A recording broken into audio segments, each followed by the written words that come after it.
manood na sa teleradyo.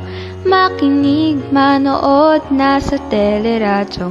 Teleradyo, teleradyo Marcelo.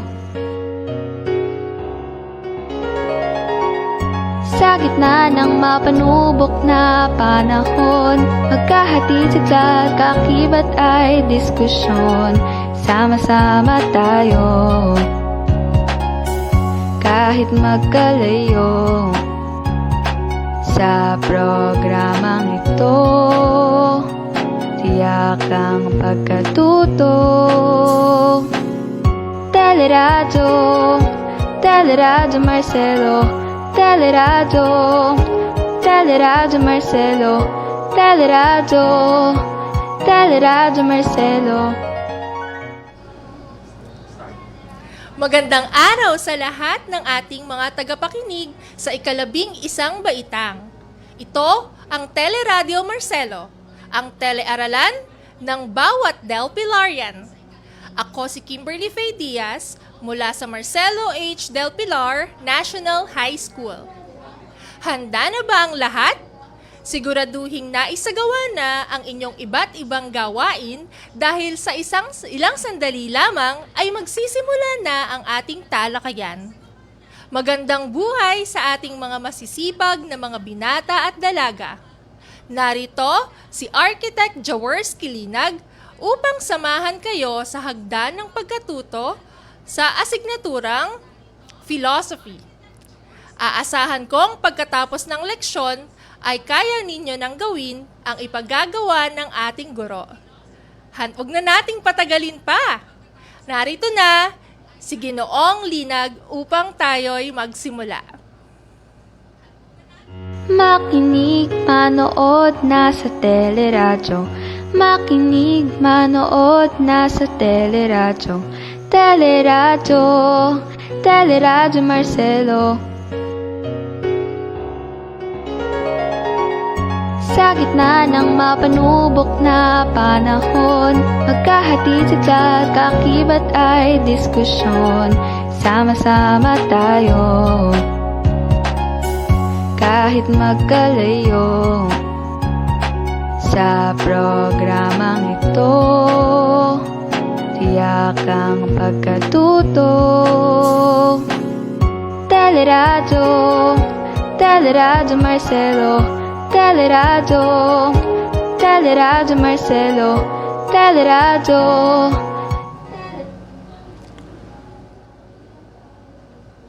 Good afternoon. Today we will discuss about philosophy of the human person through our program Philosophy Simplified with Sir Jawa.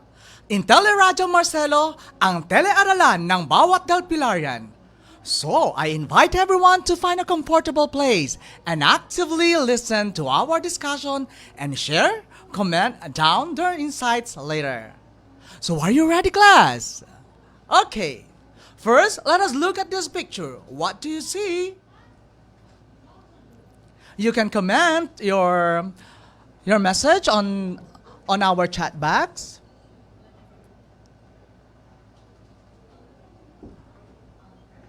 Okay, what do you see? Okay.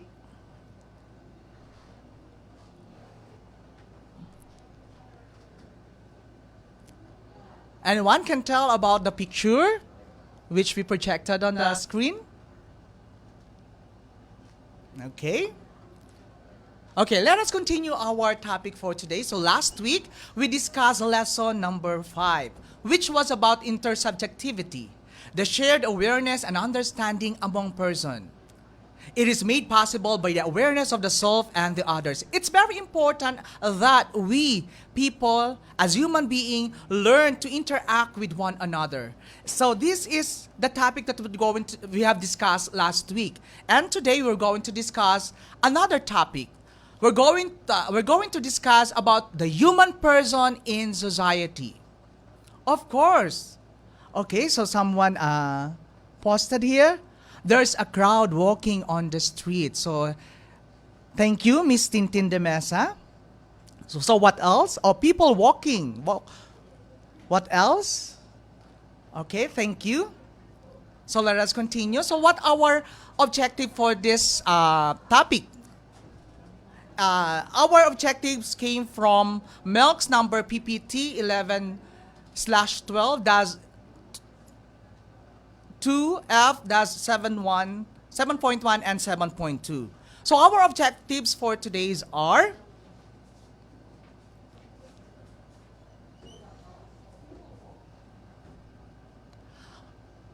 recognize how individuals from society and how individuals are transformed by society. We will tackle that topic in a sense that we're going to understand our role in the society and how society affects us. Second, to enumerate the social contract theory. And of course, to compare different forms of societies and individual. Example, the agrarian, industrial, and virtual type of society. And also explain the social contract theory. Okay, are you ready? Before we proceed to our topic, may I ask you some question for you to be enlightened? Okay, the first question is this. How has your family defined you as a person? Second, in what way has your school and your community influenced your growth as a person? And third, in what way do you see yourself making a contribution to society? You can comment your answer on our chat box. Again, the questions are, how has your family defined you as a person? Second, in what way has your school and or your community influenced your growth as a person? And lastly, in what way do you see yourself making a contribution to... Of course.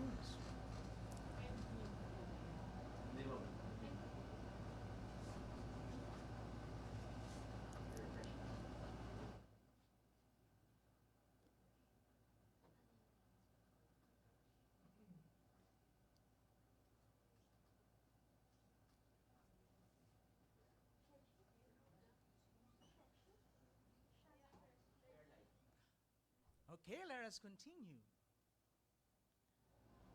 Have you answered the 3 questions already? Anyone from our students here? Let us see if someone has answered. Okay, let us acknowledge the presence of Arts and Design, Grade 12 TVL 1, and from the teachers, from UMS Grade 12, UMS A.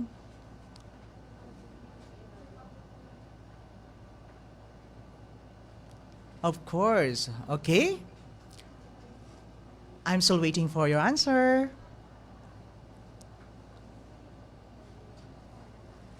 Okay. Maybe later we can see your answer. Okay, let us continue. Have you ever pondered how your world has defined you? Have you had this kind of reflection why and how you are doing such things or acting this way? Have you ever thought about your place in this world and among the people you interact with every day? Have you recognized that certain feelings or certain meaning with those people around you? For these 2 questions, it will come to your mind that humans exist to relate with others. It's very important that we as human beings know that one of our purposes is to relate, to become with others, to live with others.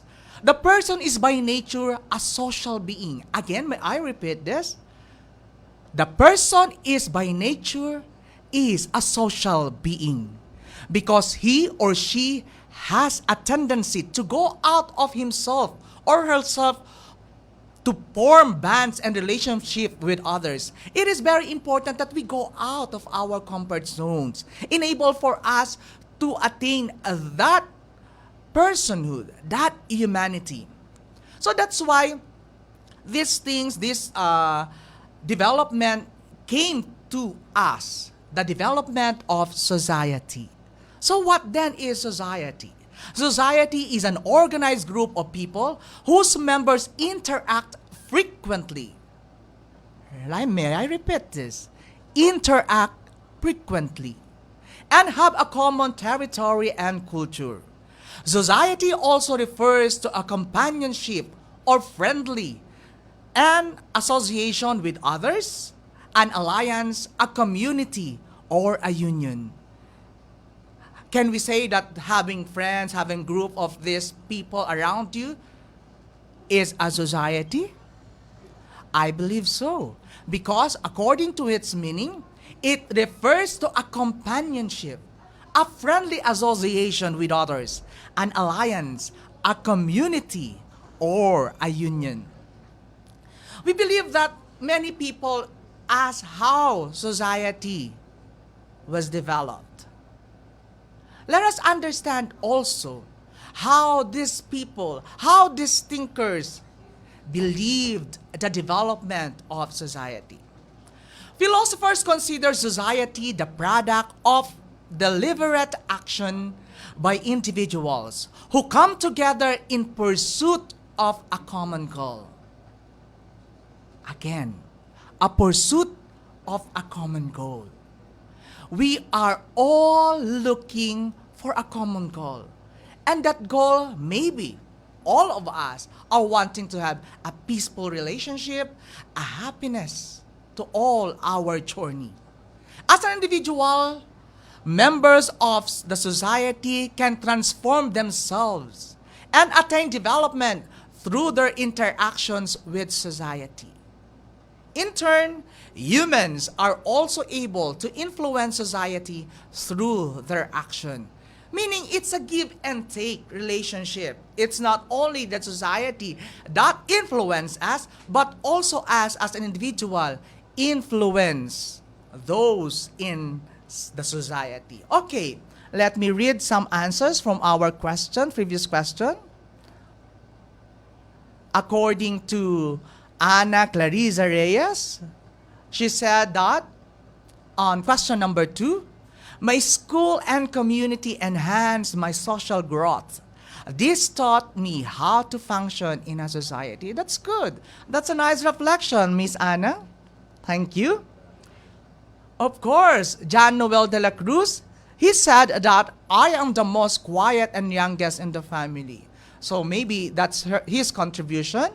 And on the second question, he said that they give me knowledge and help me learn a lot of basic skills. And for the question number 3, he said that by simply following the rules, I can contribute to the society. So it means that these two persons who answered the questions, the first 3 questions, are really aware that there are certain rules in society that they have to follow. Okay, let us continue. Thank you, Miss Ana Clarice Reyes and Mr. John Noel de la Cruz for your answers. So let us continue our topic. So, what can a society do to its members? If society is where an individual move, interact, and give his or her meaning, so therefore, what can a society do to its members? So we are part and parcel of the society. We, the people, composed of different culture, different tradition, and different beliefs, are part of society. So what are those? First, lead a person to form other relationships or groups outside his, her family.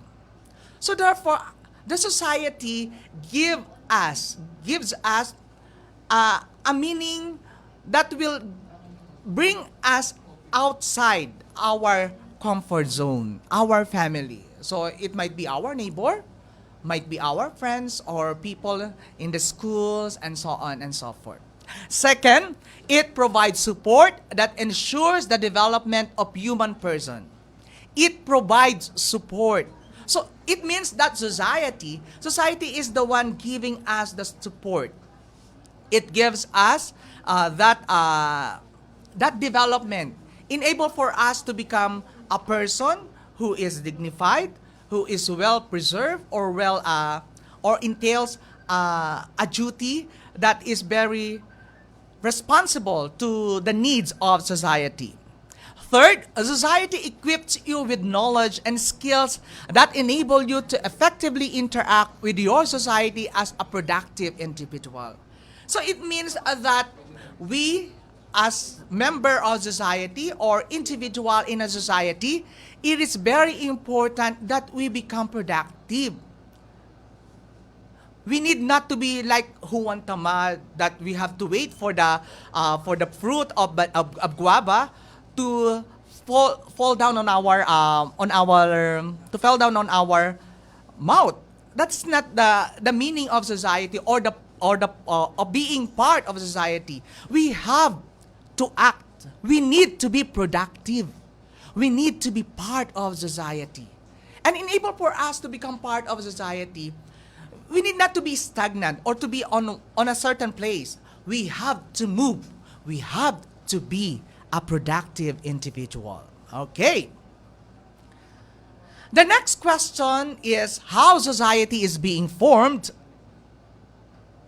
Do you believe that society is really formed? I believe so. Is there a theory that explains and support how society is being formed? Yes, there is. The answer is the social contract theory. Again, it is the social contract theory. When did social contract theory begin? Yan. Let us see. During the Enlightenment, social philosophers pondered the natural laws that govern human societies. And in their discussions, several philosophers put forth their theories regarding the formation of societies. The social theories is not only what you call that, it doesn't just, it's a boom and it's already there. No, there is a certain development. There are things that this philosopher discovered, enable for these people define that social contract theory. Okay, let us continue. Enlightenment philosophers such as Thomas Hobbes, John Locke, and John Jaworski were among the most prominent social theorists who tackled the origins of human society. To fully understand the true character of society, they imagined humans as living in a so-called natural state. Natural state. Again, they believe that if we want to understand social contract theory, we have to live in that so-called natural state. In a state where we removed from modernity and civilization. Examining humans in their natural state afforded these philosophers an opportunity to discuss the origins of society and relate them to other concepts such as a man's intrinsic nature and liberty. So that is where the social contract theory begins. Okay, let us continue. So let us understand this social contract theory in the different perspective, in the perspective of these three prominent philosophers who discuss this social contract theory. Let us discuss first Thomas Hobbes. Okay? According to Thomas Hobbes, persons in their natural states are governed by their desires, and this often led to conflict with their fellow men. And that is true. First, you have to look it in a small setting. For example, in your house, how are you relate with one another, with your siblings? There are tendencies that we have this conflict with our siblings because of that desires. For example, we want to be noticed, we want to be noticed by our parents, so you will do a lot of things for enable for you to be noticed by your parents. And some of your siblings will get angry with you or will get jealous with you because your attention, your parents' attentions are given to them, to him or rather, no? So those are the things, no? According to, there's a conflict because of that desire. And according to Hobbes, society therefore is the means by which people seek to control their natural tendencies and impose order. So because of our tendencies to have that kind of jealousy, that kind of conflict, so the society gives us order. Individuals who establish societies enter into a so-called social contract, an agreement where individuals sacrifice an amount of their freedom and submit to higher authority. Again, just like in our school, why we keep on telling you that you have to wear this, submit this, and so on and so forth. Why? Because that is your contract. Your freedom of being human, the rights, the privilege to do what you want to do was being lessened. It became limited because of that contract. Your freedom to do whatever you want to do because you entered to that. No, if you enter a certain institution where there are rules and regulations, you have to comply that. That's why it is. They said that Kim Chu is a good philosopher. Why? Because of that system. If you remember, kapag sa school may batas, sa classroom may batas. At kapag nag-comply ka, exempt ka na dun sa batas. No? So, if you're going to analyze how Kim Chu told that, the problem with Kim Chu is that she wasn't able to explain it well philosophically. But there's a point on her discussion about sa classroom may batas, and that is where this social contract is coming from. Okay, the second one.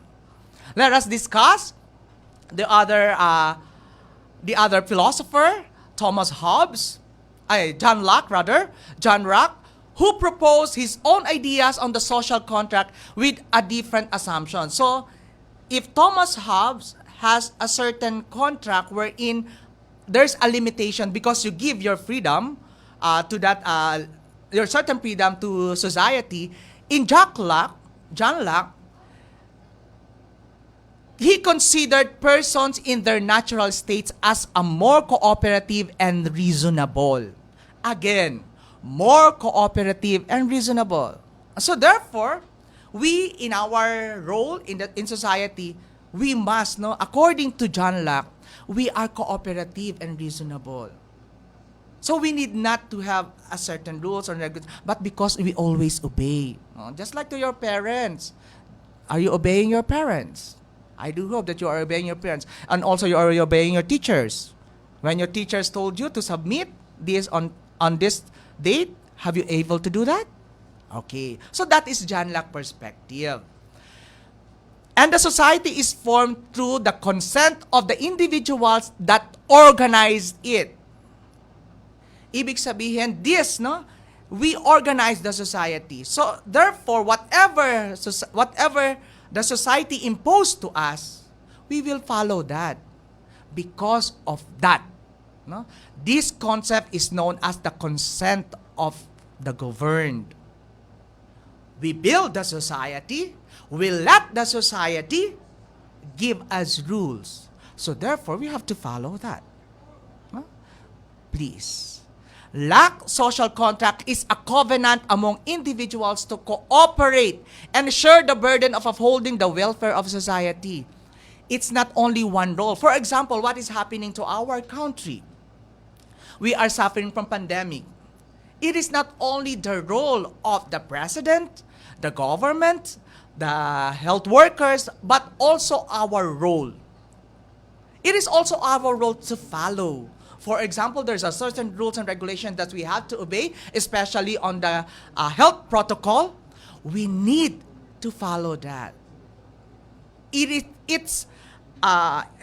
With John Locke, the society must work together, even the individual who is part of it. Also, the authority established to run society should reflect the ideals of the people who organize it. So it means that even the authority must look at it, no? Okay? It should. And the authority fail to uphold the obligations or live up to the ideals of the people, it will discard and replace with a new one. So we have the rights. We have the rights to demand. We have the right to say it to the government. If the government is not functioning well, so we have the right to say it because we are part and parcel of that society. Always bear that in mind. But that is John Locke perspective. Always think that this is coming from the perspective of this philosopher. It could be applicable to us, but we can hold on to that philosophy also. And again, we proceed to another philosopher, Jacques Rousseau. His ideas is on social contract led him to advocate the concept of the general will, majority. No, it's the general majority. Rousseau believed that even if the people are the ones who organize society and establish an authority or government, in extreme cases, the government is able to impose its will on the people. Ayan. So how are we going to do that? How are we going to understand? Is this what we call Vox Populi, Vox Dei? But there is a certain values and rules that we have to understand with this general will. It is said that the government can impose. For example, in other country, they are not allowing women to wear without the jihad, even though you are not a Muslim. So if they will impose that, so you have to follow because that is their government. That is the general will of the people living in that place. That's why it's very important that we learn the culture and tradition of every places. Always bear that in mind. This based on the assumption that the people have empowered the government to act on their behalf, and that is considered to be the best judge of what is most beneficial for society. It's very important that we empower them. That's why our loyalty, it's no longer, for example, if there's an election, you are loyal to this candidate. Your loyalty is no longer with the person, but to the state, to the entire need of the community. It's the general will. If the will of if the people in this state is has this tendency of feeling suffocated and so on and so forth, and they really want to see how the government deal with it, so therefore the government can impose. Okay? I do hope that you are now enlightened how these philosophers deal with them during the Enlightenment.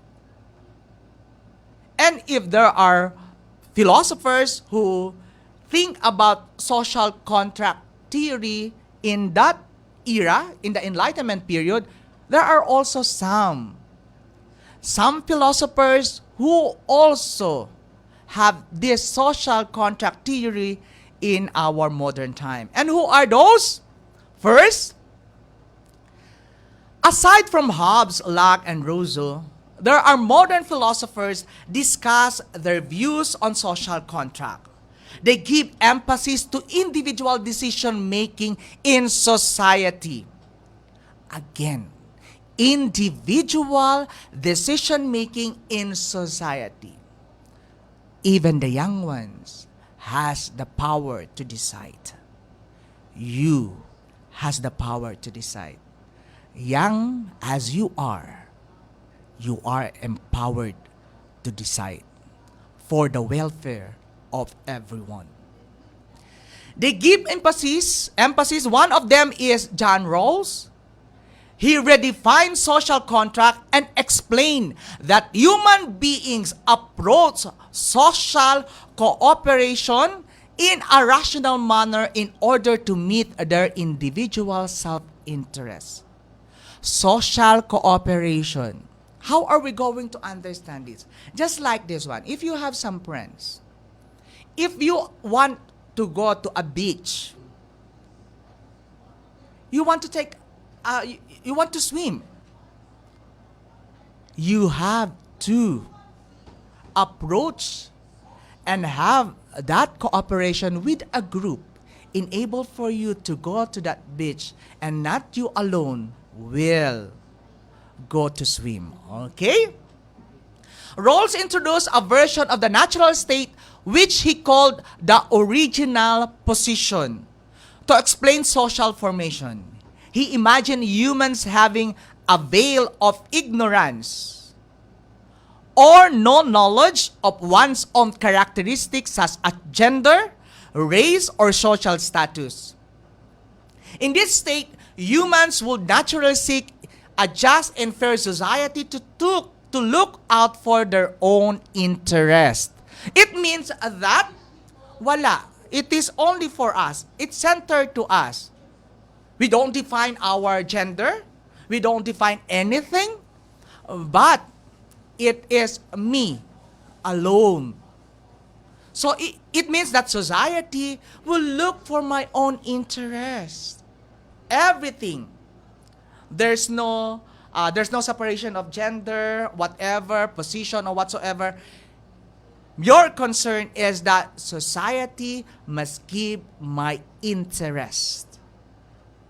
Each one's interest.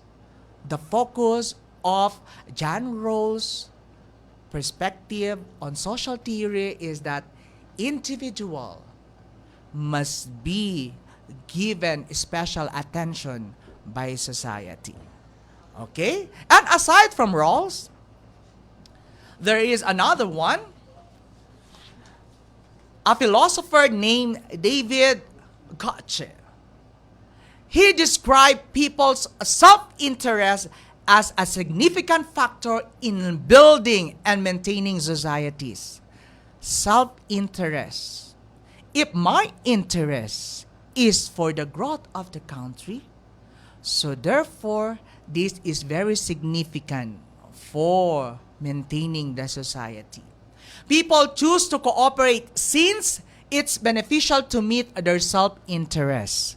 But this selfish interest benefits society, since the actions of individuals in meeting their individual needs also further the interest of the other members of society. It means that in this perspective, in David's perspective, it's a give and take relationship. No? If I'm going to give something to others, this person must also give something in return. One common feature that all social contract theory have is the fact that the different individuals enter into a kind of agreement. All of us are entering into that with one another to form a society. We agreed. For example, if I don't like this person because of his attitude, of his characteristic, but because he is a member of the society, I need to have a contract with him or her because it's a dual, no? The approach is dualistic. I have to understand that this person is coming from this, and this person must be also understand me from where I am coming from. Okay? It is very important that individual members must put aside their self-interest to create a community where they may live in harmony with one another. That's why we are always saying this, that live in harmony, harmony in diversity. We always hear that, no? Harmony, okay, if we cannot mingle with one, at least we live in harmony despite diversity. I will understand you. You have to understand me. I will understand her. You have to understand, so that we can work together. We have to be bound out of this harmony, despite our diverse culture, tradition, beliefs, and so on and so forth. Again, it is very important to note that society is founded on the concept of the common good. Common good. There is nothing very important in forming the society except the good of each and every one. The good of every member of society. So that's why it's very important that is the common good is what we're trying to attain. The good for everyone. Common good refers to the social condition which enable persons and groups to fulfill their goals and achieve well-being. We need to achieve well-being, and we will achieve this if we are always thinking about the common good, the goodness of the common, of every individual. The collective effort of individual persons towards the common good ensures that each member of the community will be able to live in a world where they can pursue their own perfection and fulfillment. Do you see that? Again, the collective effort of individual persons towards the common good ensures that each member of the community will be able to live in a world where they can pursue their own perfection and fulfillment. Common good leads us to become more active, productive, and fulfilled individual in society. Do you have a question or any question about our topic discussed today? Any question? I can read your question. Anyone who want to ask some question?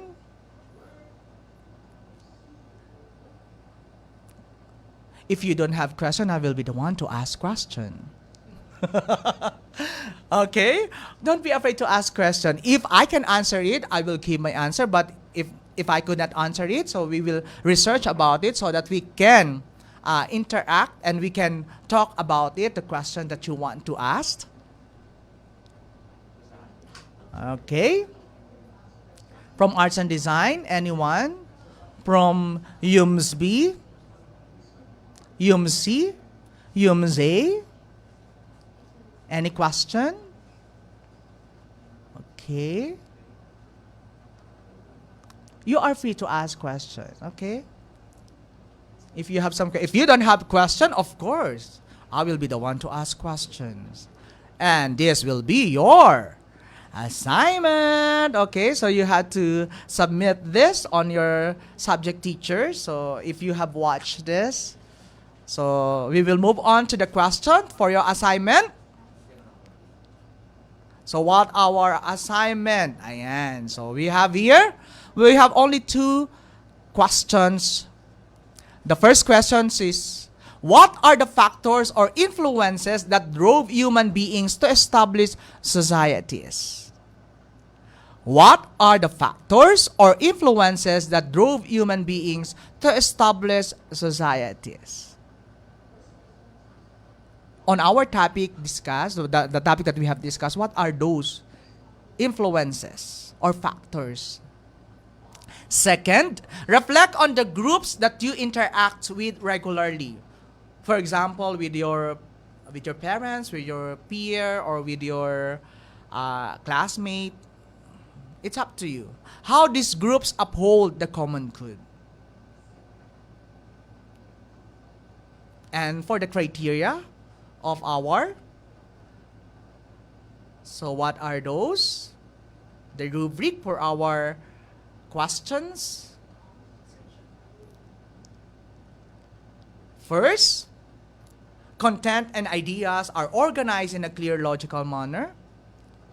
Second, the essay directly addresses the topic or issue and provides adequate discussion supporting the main idea.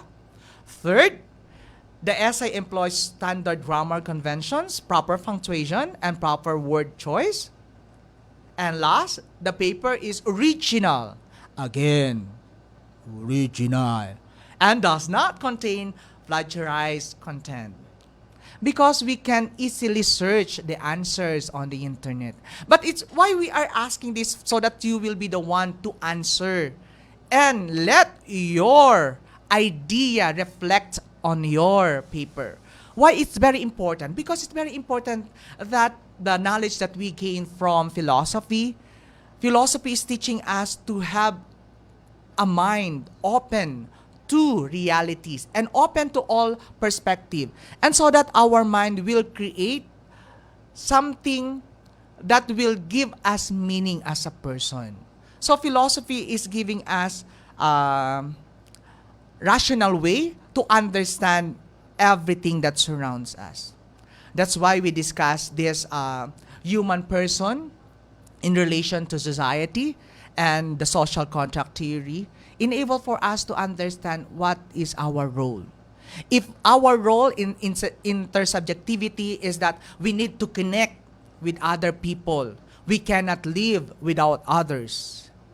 In this topic that we have discussed, we have shown you what is our role in society. I do hope that you function according not only to your will, but according to how you define yourself as a person, as a meaningful person, and a productive person in society. And that's all. Thank you so much. And again, this is Architect Jaworski Linag, thanking you in Teleradyo Marcelo, ang telearalan ng bawat Telpilarian. Makinig, manood, nasa teleradyo. Makinig, manood, nasa teleradyo. Teleradyo, Teleradyo Marcelo. Sa gitna ng mapanubok na panahon, magkahatid sa kakibat ay diskusyon. Sama-sama tayo, kahit magkalayo. Sa programang ito, tiyak ang pagkatuto. Teleradyo, Teleradyo Marcelo. Teleradyo, Teleradyo Marcelo. Teleradyo, Teleradyo Marcelo.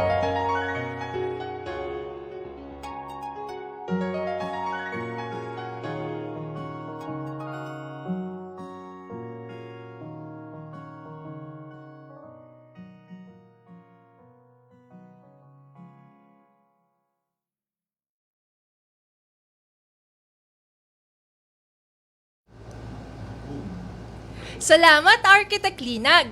Isa na namang araw ng makabuluhang talakayan ang natapos. Ito ang Teleradyo Marcelo, ang telearalan ng bawat Delpilarian. Makinig muli sa susunod para sa panibagong pagkatuto mula Lunes hanggang Biyernes, ika-1 ng hapon. Muli, ito ang Teleradyo Marcelo. Makinig, manood, nasa teleradyo. Makinig, manood, nasa teleradyo. Teleradyo, Teleradyo Marcelo.